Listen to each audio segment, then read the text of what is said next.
Hello everyone and welcome back to another video. Last week I showed you how interesting it can be to limit the colors on your palette for a landscape sketch like this. And I find this can be a really good method to get better at mixing and to really get to know your paints or some colors that you maybe have lying around that you don't use enough, or to explore new paints. And I find that as a side result, you will get more cohesive, harmonious sketches. You won't have to wonder which of your many blues, for example, to use, because you might only have one in your palette, and that's fine because you can still get a variety of different blue tones, or blue hues actually, out of the mixes in your limited palette. So by limiting your colors like this, you will learn something about the mixing properties of your colors and ideally learn more about color mixing itself, which again is a huge part of painting and sketching in color. So let's look at some options and how to put together a mini palette and what these might actually look like. So you've seen me put together this one here last week, and you can basically use any small palette that you already have and remove some of the paints from it. So you might use your small metal palette that you bought, and this seems really huge in comparison, doesn't it? So yeah, you might actually open it and just take out a few of the pans that you have and then paint with the remaining ones, or make a mental note and only use certain colors if you want to limit yourself like this. But of course it's more fun to put together a separate palette, and this is what I want to show you here. So you can use any kind of these small tins that you have. So there was a time when I actually kept looking out for tins like this. So they come in different sizes and with different motifs. I'm quite fond of this one actually, but there's still candy in it, and I don't like this kind of candy. It is really awful. So I will have to find a way to feed this to someone before I can use this palette. But I think these two are quite nice too. They're a little bit larger, and this is a really small one. So you can modify these kind of metal tins to suit your needs. And what I showed last time and what I like to do is I fix these small half pans, or the bigger full pans like this here. I fix them with this blue stuff, which is called blue tack. And this is similar to putty or kneaded eraser. So you can modify this a little bit and then it will stick to almost everything. It holds these kind of plastic pans quite well. And another thing that you could use would be magnetic tape. You can cut this into sizes and then attach it to the bottom of your pen and then just stick it onto any kind of metal surface. And of course, both of these methods will not prevent paints from falling out, that they are not really fixed in the palette. So, although the blue tack does a pretty good job. So if I turn this around, then it'll actually not come out. But I found that if you really knock your palette over, then sometimes some of the pans will come out with these type of self-made systems. So one thing to consider before using this magnetic tape is I've heard from some artists that it can get rusty over time, and so that's a consideration. But the blue tack doesn't stay pretty either. So after a while, different kind of gunk and things will just stick to it. And so you decide what's maybe best use for you. For the finished palette, I don't think it makes much of a difference because you will see your paints and you will not see the blue tack anyway. So I usually have some of these empty half or full pans lying around to fill tube watercolor into, but you could also get these empty pans in most art supply stores or online. Usually they're really ridiculously high priced, but I guess this is what these art supply stores really make money with, these kind of small empty pans. I'm just joking, of course, but they for these little pieces of plastic, they really do seem overpriced, at least in Europe. if you want, you could also try out what I did and make these custom small pens. So I did this a while ago where I wanted to fit some of the extra colors that I don't use that often. I wanted to fit these into these little nooks of my palette, and I tried to make these very small pens from polymer clay. And of course they're not really that pretty, but you can fit a little bit of color into this, and yeah, it really works. So if some of you have more interesting ideas for creating custom size pens instead of buying more plastic stuff, then yeah, let me know. Maybe there's a better way to do this. So maybe you have one of these tins. This isn't actually too beautiful. And if you want a palette that looks more like a commercial palette, like these ones, then you could try out enamel paint. There's white enamel paint available, spray paint, or the kind that comes in these little cans. I'm not too good with spray paint. It's usually messy and stinky, and I usually don't do a very good job with these kind of things and projects. I tried this once with this palette here, and yeah, it gives you this nice white mixing area. You can also give this a black coat outside with black enamel. But yeah, you will really have to use these kind of paints outside somewhere, because it's not really great to get this stuff into your lungs. And an alternative for a mixing area would be to either paint a piece of plastic with this kind of enamel paint, or just use a piece of tear-off palette, these kind of these thin plastic pieces that you usually use them with acrylic paint. And if you take a small piece of this and fix it in the lid of your palette, then you could use this as a mixing area as well. Or, you know, you could just use this in its original form, and then you would have a silver mixing area, which isn't that bad to use actually. So now let's look at the most interesting part. What and how many colors should you include in your mini or in your limited palette? I usually like to have 4 to 6 colors in my limited palettes. I've tried out a few different combinations here that I will talk you through in just a minute.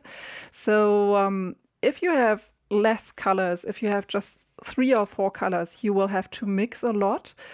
So what comes to mind immediately as a go-to combination might be to include any kind of primary triad, so a red, a blue, and a yellow, since these are the primary colors that we need to consider when we're mixing paint or other colorful materials. And now, of course, you could choose lemon yellow and magenta and a cool blue to maximize your chance to be able to mix any color, but this probably wouldn't be very exciting. So in this standard palette, I usually have all of these cool primaries, so lemon, a magenta, a cool blue, and I also have the warm counterparts, a warm yellow, a warm red, and a warm blue. And with these 6 colors, you can cover a lot of ground and mix almost every color.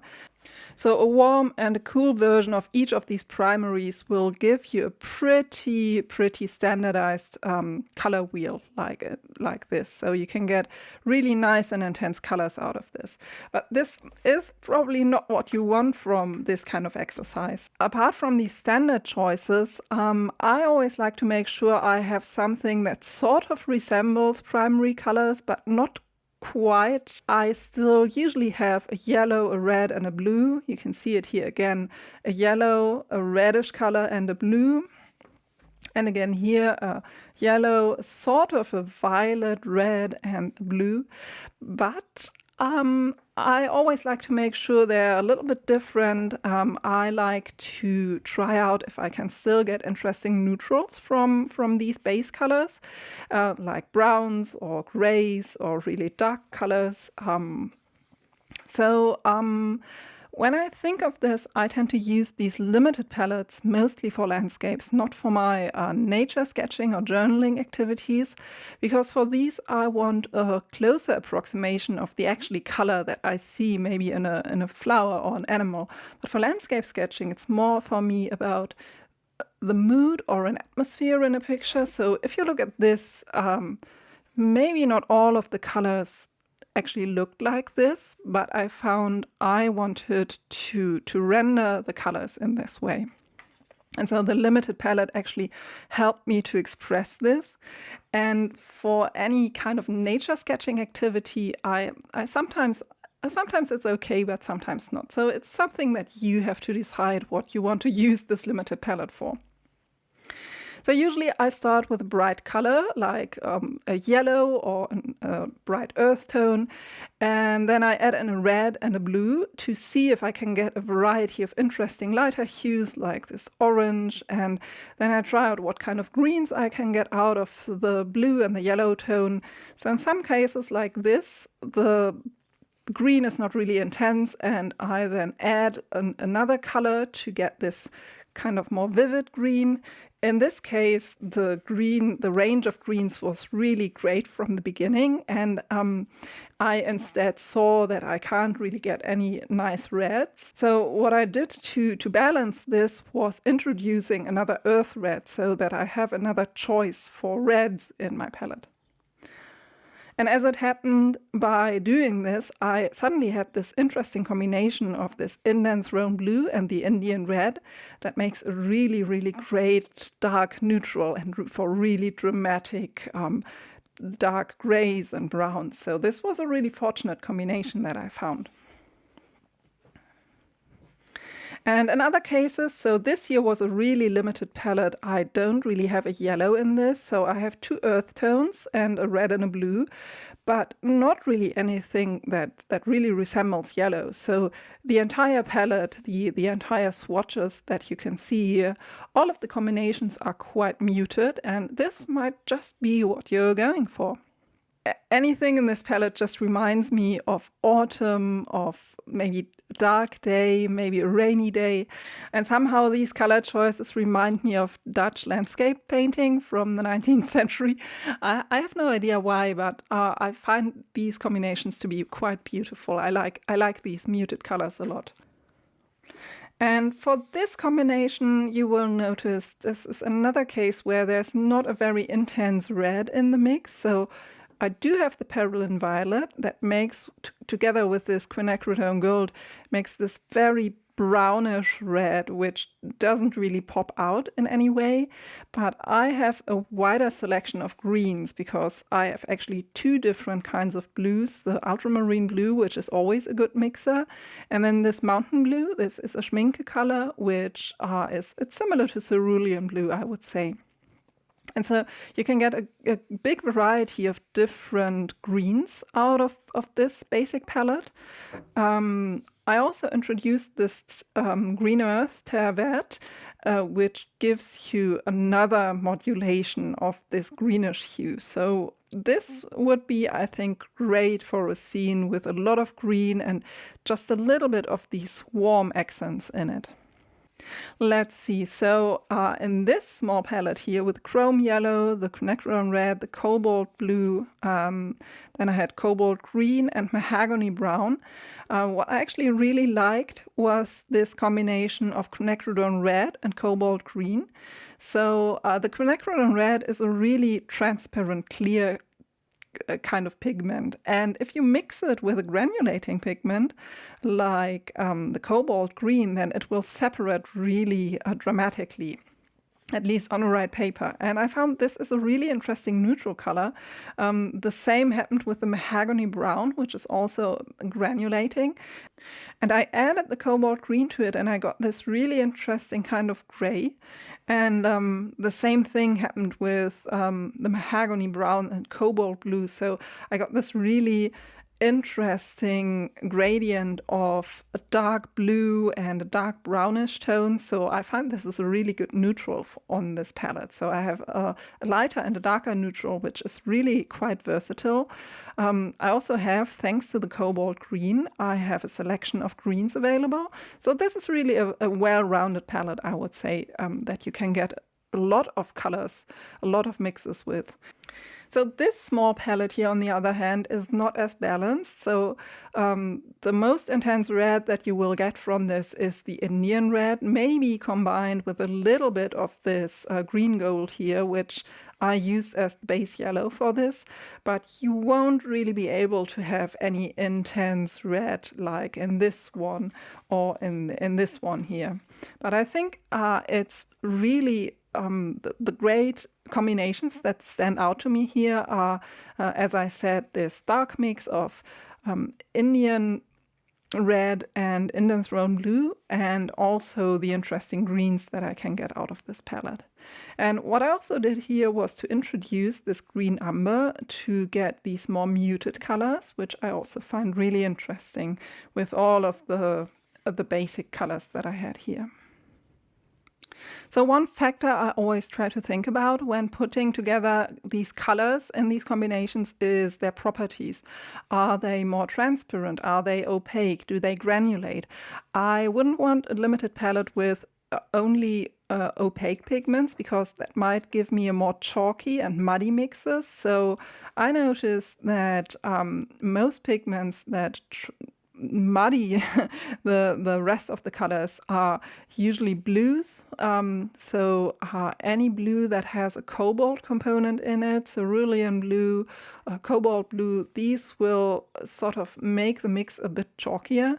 And then other opaque colors that I tried out in these particular combinations were the Indian red, which is quite opaque and quite staining also, and also the chrome yellow, which can be really overpowering. So I chose these more clear, transparent mixes to combine with it to have a chance to rebalance my mixes, so to speak. So what I would say if you want to try this out is to start with the thought of yellow, red, blue, and then try out a few mixes and see what unusual color combinations you will get and what you'd like to explore, and also see what you're missing. If you're missing a green, then maybe introduce another green hue into your limited palette and combine it with all of your primaries and then try out again. If you're missing a dark, maybe go for a complementary color and see how you can combine this. So here for the Indian throne blue, the Indian red turned out as a really great complementary because I was able to get this really dark blue, dark gray out of it. So that was really interesting for me. In this palette here, I had the Parylene Violet, and I know this is another really a great transparent mixer color. And I knew I wanted a really dark neutral for this palette too, so I decided on this green earth here. And together they make this really interesting, slightly textured dark neutral. And in my painting last time, I had put together this combination of a warm blue, a warm red, and then this sort of neutral, slightly cool yellow. And then I had this cool green. I didn't actually use this one. I will talk about this in a minute. And then a warm earth tone to balance things out slightly. So somehow when I recreated this limited palette for the painting here, I added this cobalt turquoise. And I had thought I had added this to the palette when in fact I only had 5 colors in it.